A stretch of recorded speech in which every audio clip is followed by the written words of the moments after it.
Hey, I'm coming. Give me like 2 minutes. Mhm.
All right.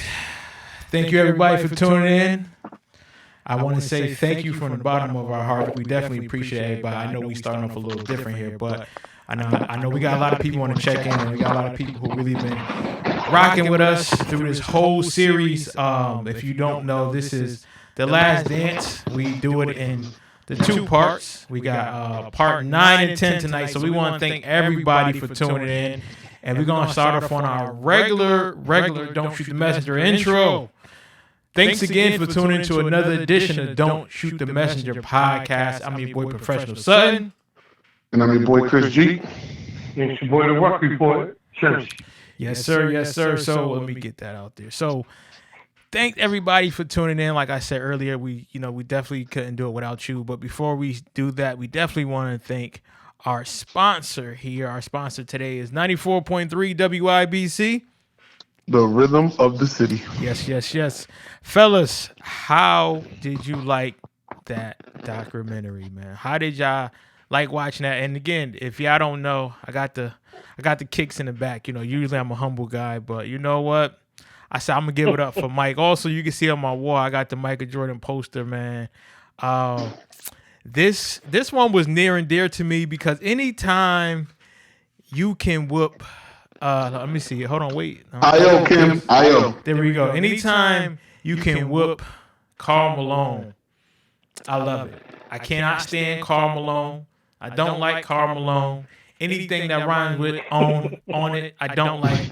I just started wearing cologne because it rhymes too much with Karl Malone. So I'm not a Bulls fan at all, but anytime you can whoop Karl Malone ass and make him look dumb, I'm all for it, man. I'm all for it. So start with you, Chris, man. How did you like, watching this, and what was your thoughts on it?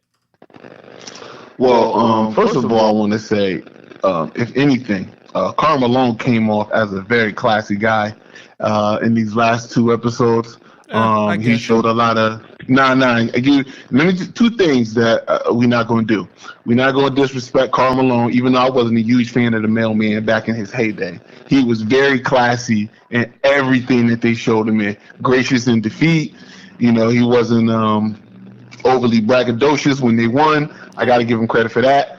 Secondly, I was on Twitter while everything was going on, especially with episode 9. What we now about to do is disrespect Reggie Miller. I seen a lot of Reggie Miller slander, and I didn't appreciate it, and I thought a lot of it was false. Matter of fact, some of the biggest disrespect I seen coming for Reggie Miller was from resident knee patter, and if you don't know what a knee patter is, I think you can figure it out. Skip Bayless, who had to point out, in that deciding Game 7, that Reggie in the fourth quarter was 0 for 5 and terribly airballed the 3. I'm gonna get into the documentary, but just give me a couple minutes here. Okay. Go ahead, please. What this documentary to me exposed is all of these old timers that get on all of the new dudes, all of the new guys who ride hard for LeBron or Kevin Durant or Steph or Kyrie, whoever they do. They show that they just as big a D-riders for their guy, Mike, who ain't around anymore, that these new guys are for their new people. So what I think needs to happen going forward is stop judging these newcomers for who they like. They like who they like, just like how they like Mike. Now, granted, Mike my GOAT. That's my era. Mm-hmm. This documentary didn't do anything for me other than confirm that Mike is my GOAT. Okay. He'll be unmatched when it comes to Finals MVP. He was a perfect 6 for 6. That's always gonna be the cherry on top in every argument. It's gonna be hard to get over. You could discount some of the teams that he played or the teams that he had to go through and say, well, this player had to play tougher teams or this, that, and the third. Listen, just like in boxing, you can only play and you can only fight who's in front of you. And that's what they did. So, Jordan's legacy was cemented for me in this. It'd been cemented, but it just was just the added, just the added bonus to, how he arrived to be the Mike that we know today. And, honestly, I loved it. I would love to see something similar to this for maybe like the Lakers when they did their 3-peat, or maybe, honestly, maybe the Cleveland Cavaliers when they won in 2015. That was 2015, right? Maybe something like that, or maybe the whole Warrior 16, maybe with the Spurs to see how how they transition through all of their years of dominance and all that. I would love to see something else similar to something like that, but honestly, I'm kind of happy it's over because and I'm an MJ is my guy. That is my favorite player. I can talk about MJ or listen to people talk about MJ all day, but the D riding was so hard. Crazy. Okay, the people's knees are so scraped up. I couldn't take it. I'm not gonna lie, man. It was getting outrageous. If I never have to hear Skip Bayless talk about Michael Jordan again, it'll be too soon. Honestly. Oh man. That's my take. Well, Ruck, man, you was, like I said, you was definitely older, man. You got a chance to, Here we go. You got he was older. You got a chance to witness greatness. At his. Yeah, he was a guy that had his master's in NBA by this point. Yeah, man. Yeah, Ruck was up there. Ruck was up there, man. I think that I think Ruck was working for the New Jersey Nets. By that time. Great. Oh man. I think Ruck was a beat writer. He was a beat writer on that time. In his third year. Trimester, whatever, So, oh man, yo. So, Ruck, you watching this? What are your thoughts on the documentary as a whole? How did you like it, man? I mean, it's to me, it's simple. The GOAT. That's it. For me, the end of the debate. While I respect LeBron and what he's doing and ultimately where he will be at the end of his career in terms of me, and it's just a preference pick. And again, it's no shot at anybody, but the GOAT. I had an interesting debate with my brother, Cookie, and we were talking about, and I was kind of pushing him to see where he stood on the whole thing. And one of the interesting points that he brought up is that LeBron, in his career, in comparison, in terms of championships, will have faced better talent, right? Mm-hmm. The comparison that I made is that while LeBron may have faced better talent, LeBron kind of had the same road out of the East that Mike had, but Mike's talent in the East to get to the finals was tougher. Mm-hmm. I don't think, while I think, the Bulls may struggle in the series against Steph and the Warriors with KD. Does a Cleveland team that LeBron had, or does a Miami team that LeBron had, beat the Knicks in a 7-game series, beat the Indiana Pacers in a 7-game series, beat the Detroit Pistons in a 7-game series? I don't know. So in terms of watching this documentary and just where I stand on it, for me, but just my preference, to go. And to go back to Chris's point too, that I think a lot of people really kind of downplay in Mike's March to 6th, he took down some of not only the NBA's elite, but you're talking about arguably, and a lot of them, top 50 all time. Mm-hmm. Isaiah, top 50 all time. Magic, top 50 all time. Charles Barkley, top 50 all time. Karl Malone, top 50 all time. And dare I say, I'm not sure, I know Chris will check me on this, maybe even John Stockton.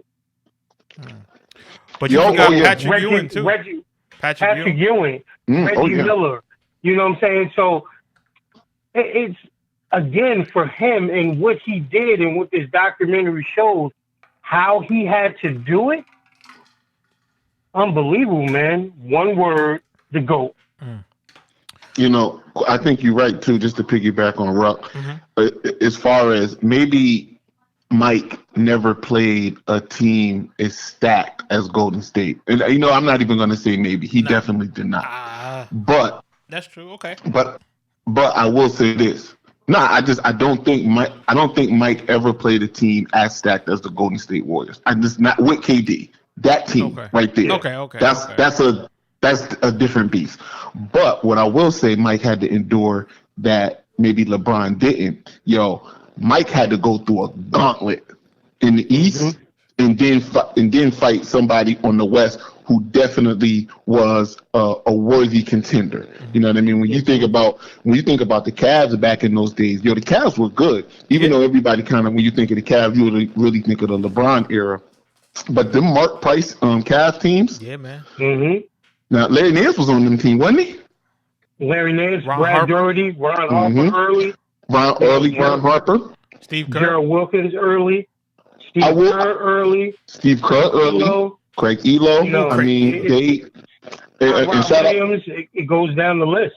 Shout out to Mike. He said Portland was stacked. Portland was stacked, but I still don't think Portland was as stacked as the Kevin Durant, Steph Curry, Klay Thompson, Draymond Green. That's something that we might not see. But you might not see a team that stacked. Now, granted, it don't mean that you couldn't put pieces together that could beat that Warriors team. But I'm just saying, from a talent standpoint, from just the individual player to player, I don't know if there's ever been a team that was that stacked. I mean, that had two former MVP, like league MVP players still in their prime playing together. I think maybe Julius and Moses.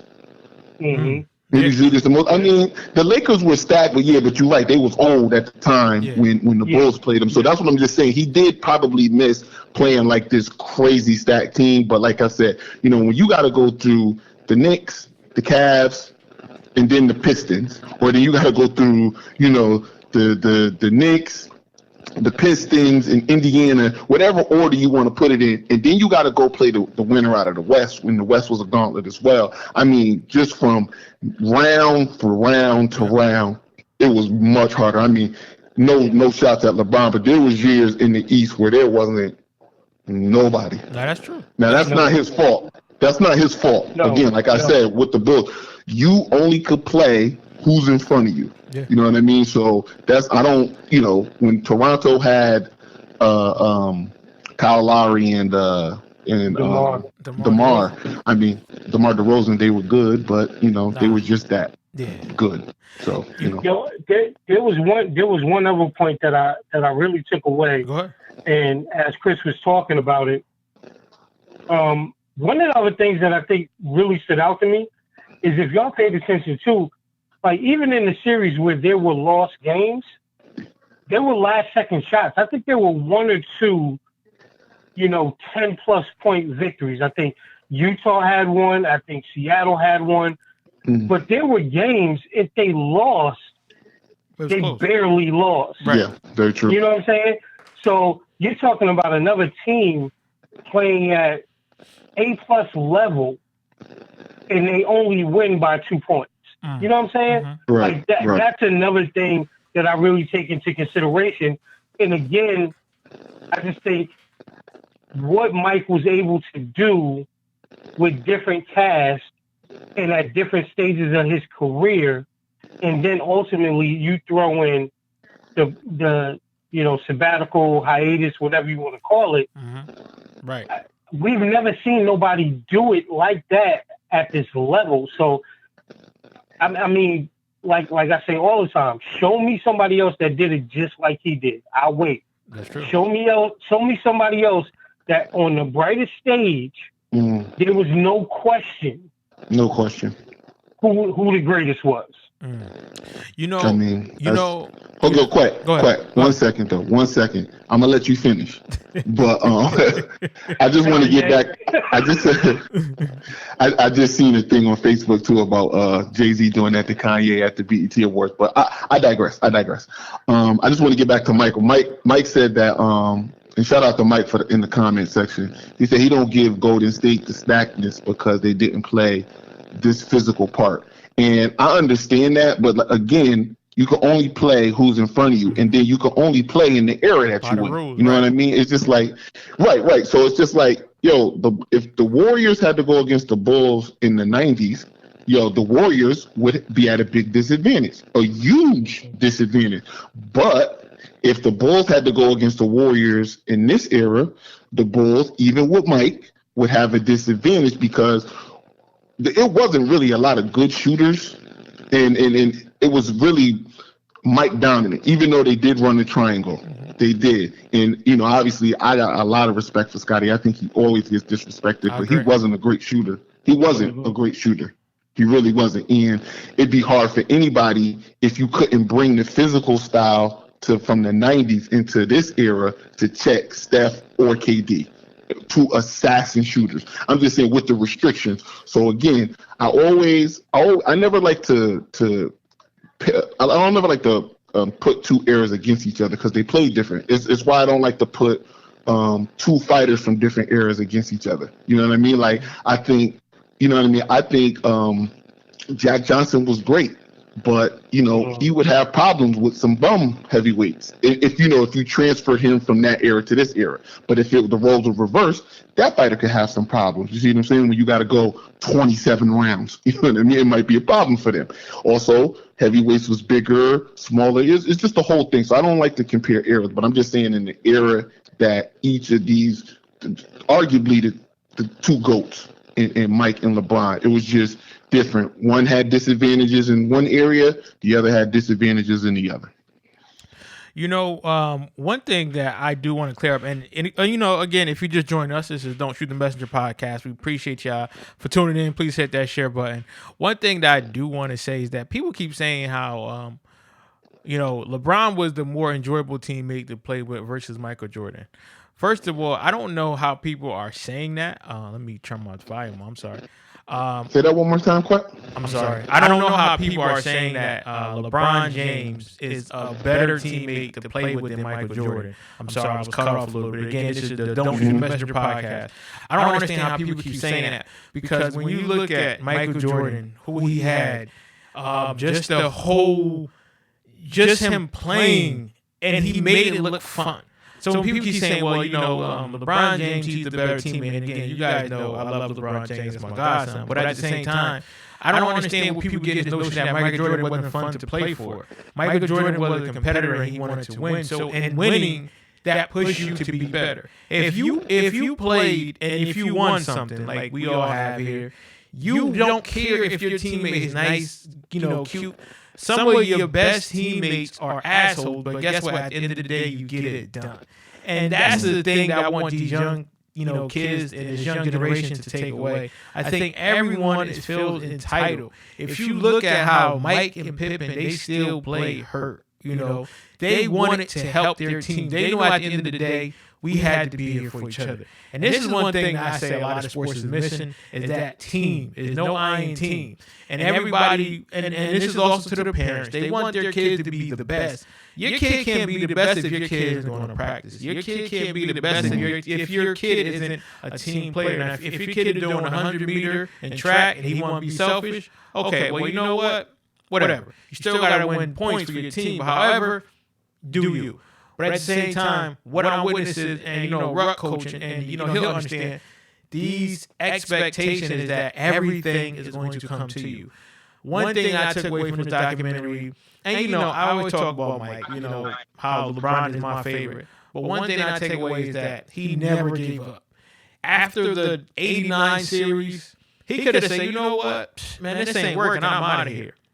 But he said, I'm going to work even harder to be that much better. And like what Ruck was saying earlier, how many players can take a sabbatical or whatever you want to call it and still come back and be as dominant again? He wasn't 25. He wasn't 26. He was 35 years old when he won his last title. And he could have won another one, I believe. And to watch the last scene, and I'm pointing to my TV, to watch the last scene and to see that, they didn't even try to put that team together, is why when I see players hold out, I don't have issue, because it's like, man, fuck the business side of this. I need to do for me, because you watch how these owners and these GMs, they really don't give a damn about a lot of these players, which is sad. But I enjoyed it.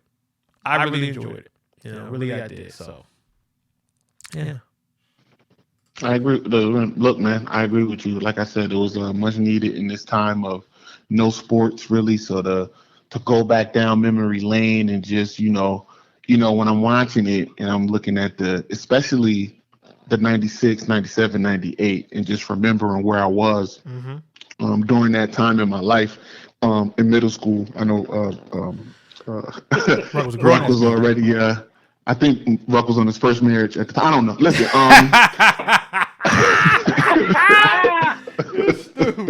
but no, seriously. Good. That boy good. No, but just thinking about where I was, those moments, and how like on pins and needles I used to be, because I was just such a Michael Jordan fan. And I remember I used to bug my uncle every time, because it did feel like when you were a Bull. Well, I was a fake Bulls fan, but it did feel like when you was rooting for Michael Jordan and the Bulls, it always seemed like they was losing in the fourth quarter, and I would be like losing my mind. I'm like, oh man, they about to lose. And he'd be like, listen, man, just calm down. Right. And then sure enough, here come Mike to the rescue. And then they would win in the fourth quarter in dramatic fashion. And then, all would be right with the world. So, it definitely gave me a chance to reminisce and, have some good throwback memories. So I think it was well crafted. They did a great job. They dived inside of some topics. I mean, they missed a couple. I won't get into it, but they missed a couple topics that they could have touched. But like what? Whatever. Like what? Talk about it. No, I ain't gonna talk about it. I'm trying to meet Mike. Are you referring to some of his some of his? Chris ain't going to Charles Barkley himself right now. I ain't about to Charles Barkley myself. No. That's terrible. That's just terrible. Okay. Terrible. I see what you're terrible. Saying. I see what you're saying. But listen, they didn't have to. They didn't have to get into that stuff. I mean, but it would have been nice. I would have. They just left. They just left some stuff out. I'll just leave it there. I mean, after he meet Mike, then we gonna come back. Then we come back. And do it. Come back, and I could be like, all right, now listen. What I want to talk about is. And he would never talk to you ever again, because you know that Mike. Never. Listen, if you do not do it Mike way, he will not talk to you. He haven't talked to Sports Illustrated since God knows when. They still begging him. They still want him to be on any cover page. But Mike is like, I might need a loan too. I might need a loan from Mike. You know what I mean? I gotta keep my doors open. Listen, man. You know what the one thing is that I feel really gets overshadowed with this whole thing, and I think this is one of the things that kind of has sparked a lot of the debates that are going on. One of the things that Mike said, like prior to putting this thing out, is that he hesitated in putting it out so much for so long because he didn't want people to just think he was a bad person, you know, because he knew what the footage showed and the light it would portray him in, right? But here's the thing, like, greatness is gonna come at a cost. Mm-hmm. You know what I'm saying? I think if I would be shocked, I would really be shocked that one day when we turn on the TV and we're watching a LeBron documentary, I would be very shocked if everyone said that he was a great guy. Exactly. Right? Right. I would be I would bet money right now that even post-mortem and you know, sleep in peace Kobe, that if you talk to people that were around him, that they would all say that he was the best teammate ever. Ask Dwight Howard. Ask Sasha Vujacic. You know what I'm saying? I think the same thing about, like, say, Charles Parker. Yeah, like Charles Barkley. If you look at, you know, even the Patrick Ewing or Scottie Pippen, like, I still think that there's some people that would say a Shaq, that, you know, if you're chasing greatness, there's going to be some casualties along the way. But one of the keynotes that I took away from tonight that I thought was amazing, and I know that a lot of people probably miss it, was that in the last couple scenes, he said, you know, I know how my teammates will and did look at me. He said, but the one thing I always wanted to know was that I played for them. Right. Like, I did it for them. Like, I wasn't going out there doing it for myself. I did it for them. And that's one of the things that, you know, I think I would love for kids to take away from watching this, right? Not only just the hard work, the talent, the swag that Mike had, but the sacrifice to be great. You know, and one of the things I had learned in a class that I was taking yesterday is that, you know what? You got to give up good to be great. You got to be willing to let being good go to be great. You're right. And there are a few people in our sports that have done it as well as Mike has, and you just need to let it be what it is, man. Like, there can be more than one goal. There may just be one that have a different shine to it, right? But it can be more than one goal. You know what I'm saying? You right, it could be more. Like but I think Mike has, especially with this, cemented his legacy for everything that he did on the floor. Yes. You know what I'm saying? And as bad as a teammate that people have said that he was, listen. No, right. Hold on, wait. Let me clear that up. People that didn't play with Mike. You know what I mean? Hold on. Let me make sure you hear me. People that didn't play with Mike. People that didn't play sports are saying he was a bad teammate. Not people that played with him. Not people that played against him. People that don't play sports, that just do it to just talk shit. Say he's a bad teammate. That's what I want to say. Go ahead, Brock. I'm sorry. Yeah, definitely. But I think the contrast that again people overlook. How many times in this documentary did you see him walk away from any kids that wanted an autograph? There you go. Remember when Scott Burrell's teammates came up and the dude was in a wheelchair? Yeah. He could have signed that basketball and left. Right? You talk about his security staff and Gus and everything. Just listening to what his wife was saying. Yeah. She said when her husband went to the hospital, Mike was there. When he came out, he was there. When he needed anything, he was there. You know, and I guarantee whatever house that she was sitting in, Michael Jeffrey Jordan had some part in paying for that. I agree. And that's the stuff that people don't talk about. People always get to, you know, and that's, again, another subject for another day with all my brothers, and we talk about things like this. But that's the one thing that in our community, whether it's sports and entertainment or whatever, we always look for us to save us. And we can't never just tap into somebody's greatness and say, wow, if they did it, I can achieve it my own way. Right. They don't have to come back and get me, but because they're there, you know what I'm saying? So when people talk about, Mike, he's putting money into jails and he's doing this and he's doing that. That's not Michael Jordan. That's not him. That is not Michael Jordan. Listen, it ain't even the fact that it's not Michael Jordan. My thing is, why can't it be that here it is, a superstar athlete that's a minority athlete. Talk about it, right? Has figured his way to get to the other side of the table and play the game just like they do. Why can't it be that? Why it got to be he ain't helping the community? And listen, I get it. People say, stop falling for the banana and tailpipe. Y'all buying the same sneakers and blah, blah, blah, and this and that. I do. Yo, he not making y'all do it. Thank you. And if you look at the numbers, while our community is probably the biggest consumer in the world, understand this: Jordan's money and Nike's money comes from the other side of the lane just as much as us. Listen. Niggas still buying Gucci. So please understand. I'm just saying what's going on. But again, look at him. We should look at him in a different light because, again, his blueprint gave you Kobe. Yep. His blueprint gave you LeBron. Yes, it did. Pay respect to that, man. Stop throwing rocks at the throne. Yeah. Also, Rock, I want to say, you said that Mike didn't turn down any kids, correct? Well, not that I saw in the documentary.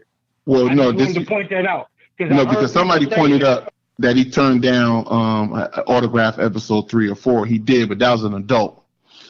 I'm thinking you was talking about kids in this instance, because you could tell an adult no. You could tell an adult no. Not today. Listen, you can tell a grown man no. Listen, I appreciate you coming and supporting and all that. But no. Listen, I can tell you no. But if you 5 and 7, and here's the thing, people. If you take away whatever the gambling and all that stuff was, right? Understand this: Michael Jordan technically never got in trouble during his professional career. Right. Listen, in the age where Barkley was throwing people through windows. I am not a role model. Did that? Nah. Mike never did that. You can't get Mike. Listen, everybody gambles. I'm an avid gambler. There's nothing wrong with gambling. Right. It did have a negative stigma to it, I think, in that era. But even then, look, Vegas was around. It's not the same. Vegas, it's not the same. Right. But at the same time, around for years, so. Right. But at the same time, what was he doing? Go ahead. I'll put it like this. I'm sorry, quick. I'll put it like this, right? And here's a shot that I've never taken, right? Because growing up, Magic Johnson was my idol, right? Everybody knows how Magic Johnson acquired HIV. Mm-hmm. Everybody knows he was also married during that time too. Mm-hmm. So let's stop playing the game. Let's stop. And the thing about it is, these jabs and these digs come more from our people than anybody else. Mm-hmm. Well, we give the other lane the ammunition to continue to go at our stars. Stop. That's why I go so hard at Ryan Tannehill. I make it a life purpose. Boy. Listen. Go ahead. And Matt Ryan and all of those suspect mofos because Jay Cutler too. But I always go, look, if y'all contemporaries not gonna give it to you, I feel like it's my duty to give you this work and to tell you how trash you really are. Now, look, you might be a good man, so I ain't gonna, talk about you, your family, anything personal. But you on that field, you are straight dumpster juice, and I'm gonna let you know every chance I get, every time Quet bring up your name to piss me off. I'm gonna tell you, the Jeff Fishers of the world, they need to be called out for their mediocrity and not celebrated for it.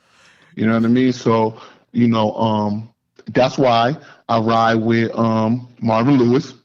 Now I don't care. You made it there mad times. You made it there mad times. They celebrate people that are worse than that. So I'm gonna give you, as they've been saying, I'm gonna give you your flowers while you alive. Okay. Marvin Lewis. Okay. Now listen.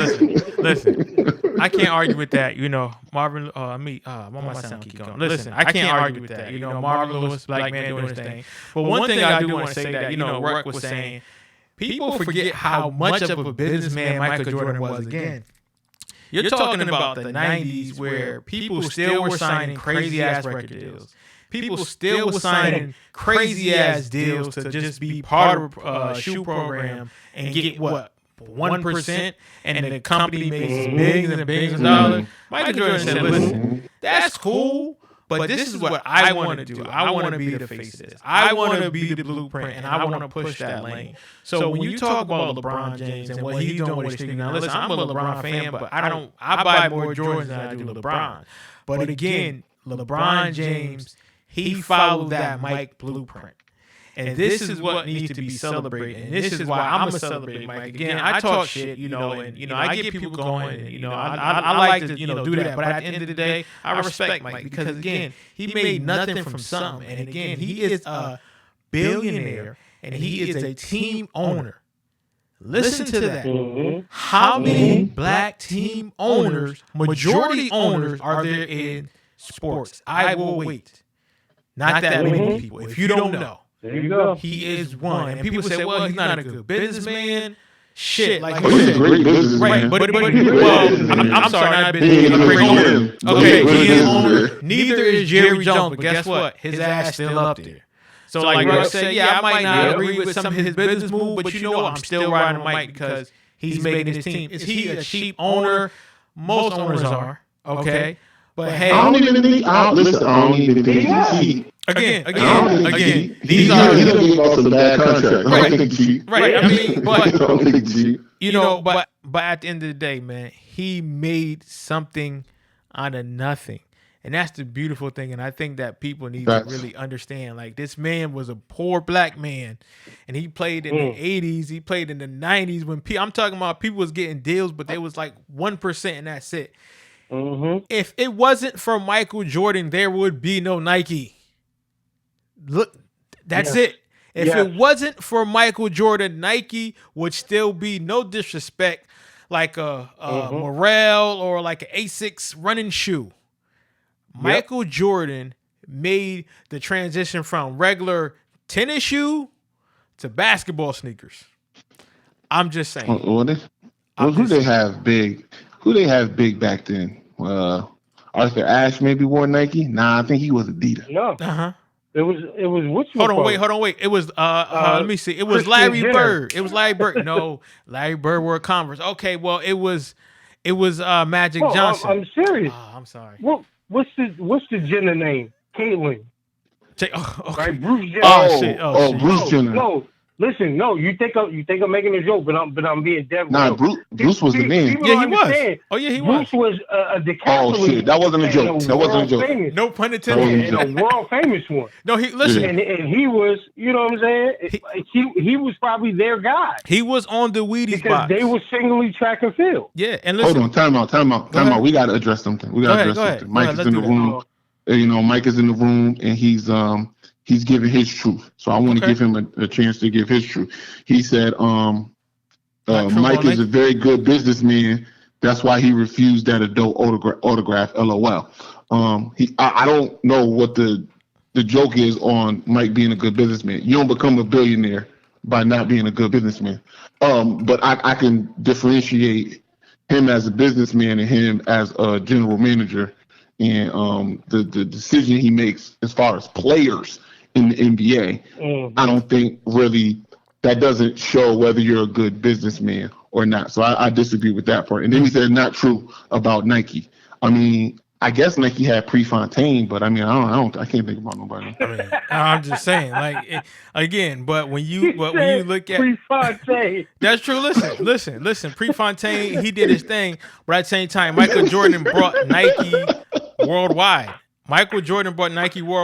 And I'm just saying. Oh man, Mike, listen, I see what you're saying, but I mean, but who was wearing Nikes? Who was wearing Nikes before? Like, again, everybody remember, and I know Ruck remember this. Converse used to be shit. Yeah. Okay. Adidas too. Converse and Adidas, and you're right. Run DMC. Oh, Michael said he was agreeing with us. Okay, never mind, Mike. But yeah, Shell Tops, Run DMC made Adidas Shell Tops the shit. Yes, he and did. then yeah, like you said, Converse. Converse was. It was the Converse weapon, and the Converse weapon. And here's the thing, the weapon. And again, another great thing that Mike did. Mike really got his own signature shoe. Yes. The Converse weapon was spread across Magic, Larry, Mark Aguirre. There were like 4 or 5 different players at that time that was repping Converse. Mm-hmm. Mike was the only one, and Nikes. So listen again, man. Begrudgingly though, but he signed. The game, and the players of today.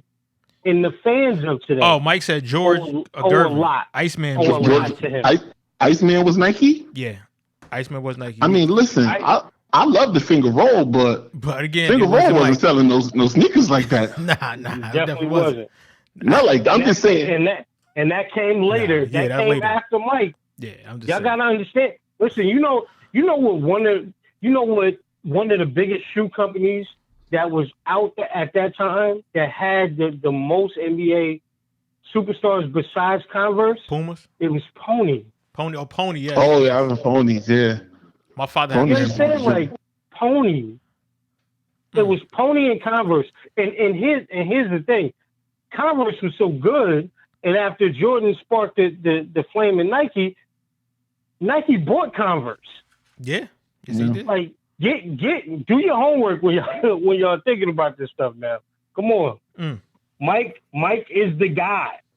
Mike is the reason that LeBron will be able. Kobe is able now.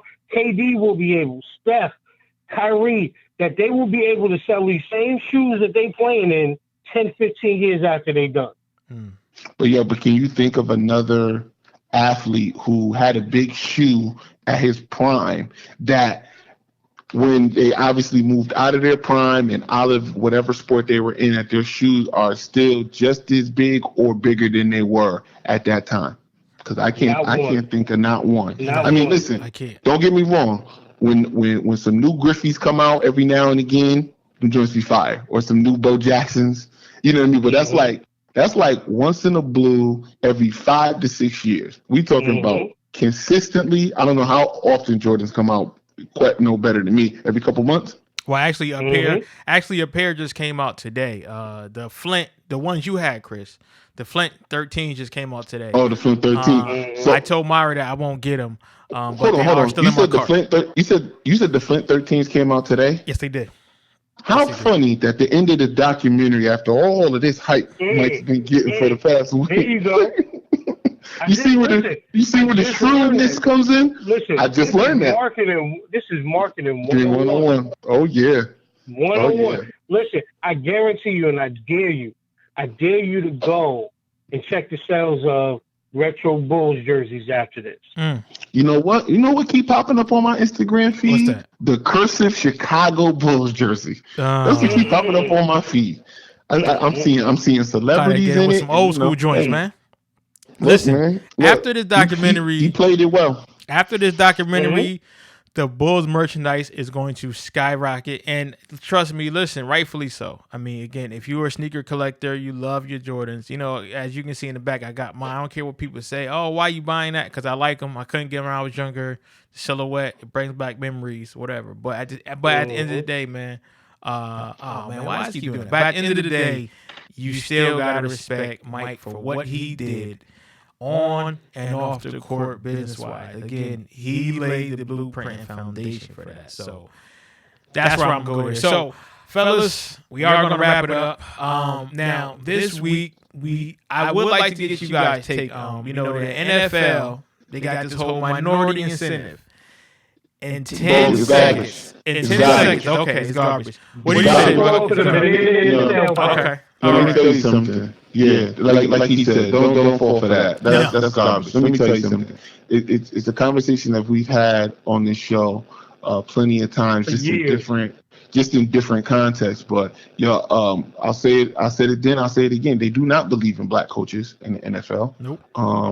The majority of them. Nothing is absolute, so not all owners feel like that, but the majority of them, and they already make their decisions of who they want before. So I wasn't even a fan of the Rooney Rule when an owner would already know what Sean McVay disciple he wanted to hire already, but then he bring in a black coach. Oh, it's good practice. Nah, fuck that practice shit. I'm trying to win.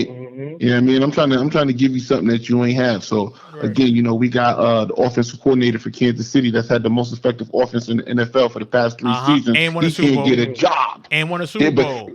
And won a Super Bowl. But again, and I said just like after they won and we got on the mic about this, I said they did not give Doug Peterson the same criticism that they're giving Sutton. He just so happens to have your name, Quay. I know. But, they're not giving him the same criticism that they gave Doug Peterson. Because, that they're giving Sutton. Because Doug Peterson was the offensive coordinator under Andy Reid. And they never go, well, it's Andy Reid's offense. No, they said Doug Peterson is a genius. They gave him a job in Philly. They won a Super Bowl. But all of a sudden, no pun intended, all of a sudden, Sutton is up for a job. And now it's really Andy Reid's offense. Yeah, we don't want to. Well, it's not Sutton. It's Eric Bieniemy. I'm sorry, Eric Bieniemy. I'm thinking of somebody new. See, that's how you should have corrected me. You thinking of the white dude Sutton? Yeah. I knew. No. But let me stop. That's how you should have corrected me when I was saying Wilt Chamberlain when y'all knew I was talking about. I know. Listen. Y'all got me up here sounding like a straight fool. Listen. We had to do the Stephen A today. You cut me off immediately. No, nigga, you wrong. That's why we help you now. So that's how you do it. Now listen, again, I thank everybody, for tuning in and rocking with us. Some people that I'm just off the top of my head, Nene, Kadia, thank you so much. Our boy Raymond Bennett. Hold on, wait, people can't hear me. I keep doing that. So y'all can hear me, but people can't. Again, I want to say this again. If you can't hear me, but I want to thank everyone that's been tuning in. Nene, Kadia, me and Raymond Bennett, Darrell. Trey, these are people that just come up the top. Everybody that's been, rocking with us, sharing our posts. Thank you for everything. Mike, appreciate you, man. We appreciate everybody. There's no sports, but we still holding it down. And the documentary. Shout out last week, man. Last week. OG Juan, man. We got to shout out OG Juan, man. He's been holding it down, too, and giving us pointers, man. We thank everybody, man. And again, and if we forgot you, please hit me up in the comment. Brian O'Brien, who always on. Just everybody, man. Thank everybody, man. We appreciate y'all at this time. And I know it's tough for everybody, but we're trying to bring you some type of entertainment, sports related to try to take your mind at least off for an hour to 45 minutes off of this pandemic stuff. You can just think about debating sports and then go back to whatever it is. But we appreciate y'all. Without y'all, there is no us. So we thank y'all. And also, we got to thank our sponsor, man, 94.3 WYBC.